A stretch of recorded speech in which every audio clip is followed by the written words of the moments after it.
زاد المعاد کی روایت کے مطابق حضرت سیدنا صدیق اکبر کہتے ہیں کہ چونکہ ہمارے پاس کوئی زیادہ راہ نہیں تھا، سفر اس طرح کا خطرناک تھا نا کہ ہم زیادہ سامان اپنے ساتھ رکھ نہیں سکتے تھے، تو فرماتے ہیں کہ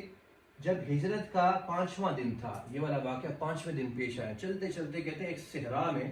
ہم نے ایک خیمہ دیکھا، تو مجھے امید لگی کہ شاید یہ کوئی یہاں پر بستا ہے۔ میں وہاں پر گیا، جا کے میں نے دیکھا کہ ایک خاتون بیٹھی ہوئی ہے، بوڑھی خاتون بیٹھی ہوئی،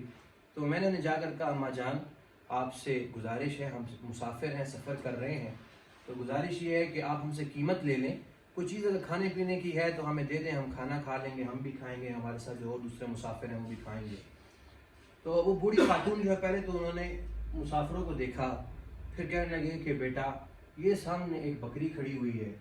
اور یہ وہ بکری ہے جو سب سے زیادہ لاغر ہے، میرا جو شوہر ہے وہ اس کو اسی وجہ سے چھوڑ کے چلا گیا ہے کہ چلتی نہیں ہے، اس کے علاوہ آج ہمارے پاس کھانے کے لیے کچھ بھی نہیں ہے، قحط کا زمانہ چل رہا ہے، میرا شوہر بھی جانور کو لے کے گیا ہوا ہے اور روزانہ ہی لے کر جاتا ہے اور اس کو کچھ بھی کھانے پینے کے لیے ملتا نہیں ہے۔ تو سیدنا صدیق اکبر رضی اللہ تعالیٰ نے دیکھا واقعی پورا کا پورا خیمہ عجیب سی غربت جو ٹپک رہی تھی، اور ایک بوسیدہ سی بکری جو بالکل مرنے کے قریب تھی وہ کھڑی ہوئی تھی۔ سیدنا صدیق اکبر رضی اللہ تعالیٰ عنہ نے کہا کہ اماں جان اگر اجازت دے تو ہمیں سے دودھ نکال لیں، تو انہوں نے کہا بیٹا اگر دودھ نکلتا ہے تو نکال لو، یہ اسی وجہ سے تو میرا شوہر چھوڑ کے گیا، چل ہی نہیں سکتی، لاغر بکری ہے۔ تو اس بکری کو لیا سیدھا رسول اللہ صلی اللہ علیہ وسلم کے سامنے۔ سیدنا صدیق اکبر فرماتے ہیں کہ آپ علیہ السلام نے اس بکری کے تھنوں کو ایسے ہاتھ لگایا، دعا پڑھی، بسم اللہ کہا، اس لاغر بکری سے دودھ نکلنا شروع ہو گیا۔ تو حضور نے فرمایا کہ برتن لے کے آؤ۔ اب معبد جو ہے نا یہ دیکھ رہی ہیں ایسے، حضرت ابو بکر صدیق کہتے ہیں عامر بن فہیرہ خود بھاگتے ہوئے گئے، اندر سے برتن اٹھا کر لے کے آئے، بکری کا دودھ نکلا، میں نے پیا اور پھر رسول اللہ صلی اللہ علیہ وسلم کو پلایا، اور پھر عامر بن فہیرہ نے پیا، عبداللہ بن عریقت نے پیا، اس خاتون معبد اس بوڑھی خاتون کو پلایا، ہم سب نے سیر ہو کر پیا، پھر بھی دودھ بچ گیا۔ حضور علیہ السلام نے فرمایا معبد تمہارے گھر میں جتنے برتن ہیں لے کر آؤ، تو وہ اب ایک ایک برتن آتا جائے، رسول اللہ صلی اللہ علیہ وسلم اس کو بھرتے جائیں، یہاں تک کہ پورے گھر میں دودھ ہی دودھ ہو گیا۔ اب یہ معبد جو ہے نا یہ سارا ایسے کر کے دیکھ رہی ہے، ایک ایک چیز کو نوٹ کر رہی ہے اور عجیب حیرت میں ہے کہ یہ کیا ہو رہا ہے۔ تو پھر یہ جب سارا گھر دودھ سے بھر گیا اور حضور نے فرمایا معبد کچھ اور ہے تمہارے پاس؟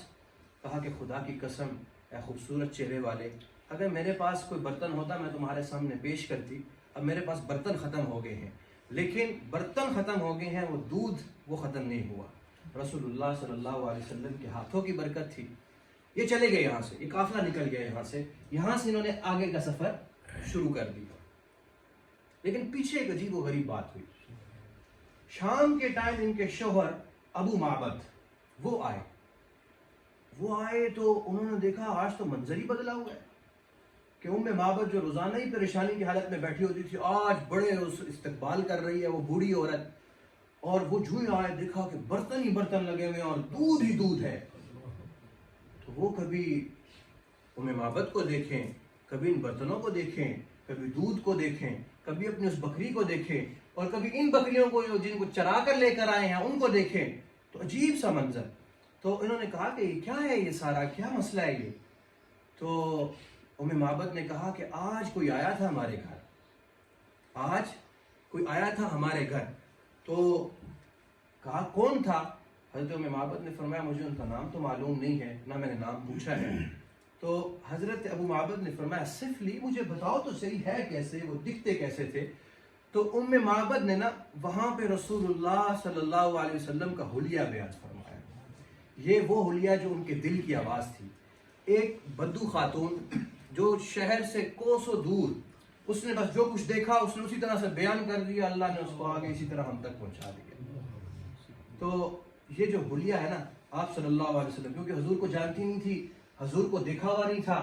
تو انہوں نے اپنے الفاظ میں خدا کی قسم کیا الفاظ ہیں،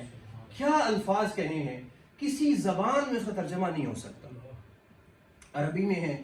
تو عربی میں سنیے، کوشش کروں گا کہ قریب قریب کوئی ترجمہ ہو جائے جو انہوں نے رسول اللہ صلی اللہ علیہ وسلم کو دیکھا اور پھر اپنے شوہر کو بتانے لگی کہ وہ تھے کیسے، لگتے کیسے تھے، دکھتے کیسے تھے. فرمانے لگی رأیت رجلا ظاہر الوضاء ملیح الوجه حسن الخلق فی عینیہ دعج وفی اشفارہ وطف وفی صوته سہل قسیم وسیم اذا صمت صمت فعلیہ الوقار واذا تکلم تکلم فعلیہ البہاء اقنى العرنین ادعج اشکل احور اکحل. یہ وہ سارا کا سارا حلیہ جو کہ رسول اللہ صلی اللہ علیہ وسلم کا صحیح حضرت ام معبد رضی اللہ تعالی عنہ بیان فرما رہی ہیں. کہنے لگی کہ عجیب سا ایک آدمی تھا، چہرہ ان کا ایسا تھا کہ جیسا چمکتا ہوا چاند ہے.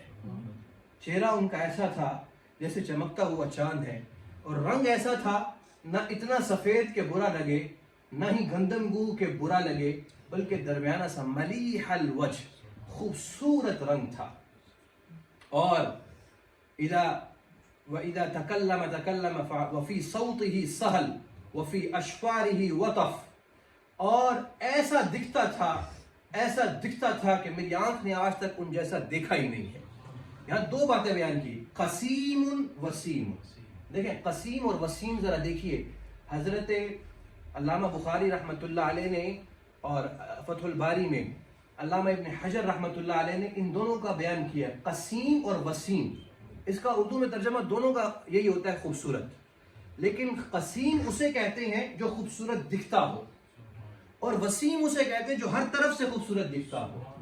جس کو دائیں سے دیکھیں وہ تب بھی خوبصورت لگے، بائیں سے دیکھیں تب بھی خوبصورت لگے، دائیں سے دیکھیں تب بھی خوبصورت لگے، آگے سے دیکھیں تب بھی خوبصورت لگے. اور پھر آگے فرمائے ادعج اشکل احور اکحل، بڑی خوبصورت لمبی آنکھ تھی، اور لمبی جو اندر سے بالکل سفید تھی، اس کی سفیدی بالکل سفید تھی، اور اندر کی جو کالک تھی وہ بالکل کالی سیاہ آنکھ، لمبی آنکھ، خوبصورت آنکھ. اقنى العرنین ازج الحواجب، اور خوبصورت ابرو جو بالکل باریک سے تھے، جو ایسے نہیں تھے کہ بہت زیادہ، وفی اشفارہ وطف، ایسے نہیں تھے کہ بہت زیادہ پھیلے ہوئے ہوں، اور ایسے بھی نہیں تھے بدصورت لگے، بڑے خوبصورت، اور درمیان سے یہاں سے وہ بالکل خالی تھے. اور پھر آگے کہنے لگی بولتے تھے تو ایسی خوبصورت آواز تھی، لگتا تھا کہ منہ سے موتی نکل رہے ہیں، اور ایک ایک لفظ ان کا سمجھ میں آتا تھا. وفی لحیتہ کثاثہ، اور گھنی داڑھی تھی. وفی عنقہ سطع، اور خوبصورت چمکدار گردن تھی، خوبصورت چمکدار گردن تھی. اور پھر آگے فرمانے لگی کہ ان کے ارد گرد ایسے اذا صمت صمت فعلیہ الوقار، جب خاموش ہوتے بڑے پروقار لگتے، جب خاموش ہوتے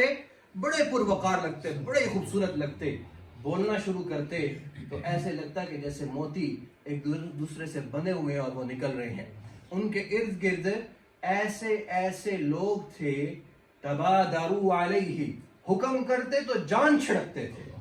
بات منہ سے نکالتے تو اپنی جان نچھاور کرتے تھے. وہ آئے تھے، انہوں نے مجھ سے پوچھا تھا کہ بھائی کچھ کھانے کے لیے ہے؟ میں نے کہا کھانے کے لیے تو موجود نہیں ہے. تو پھر انہوں نے اس بکری کو ہاتھ لگایا، اور پھر میں نے اپنی آنکھوں سے دیکھا کہ میرے گھر کے برتن تو ختم ہو گئے لیکن دودھ اس بکری کا نہیں ختم ہوا. یہ اس خاتون نے عجیب و غریب، حضرت ام معبد نے عجیب و غریب انداز میں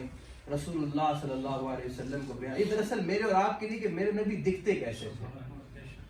یہ میرے اور آپ کے لیے ہے کہ يا حبيبي يا شافعي يا رسول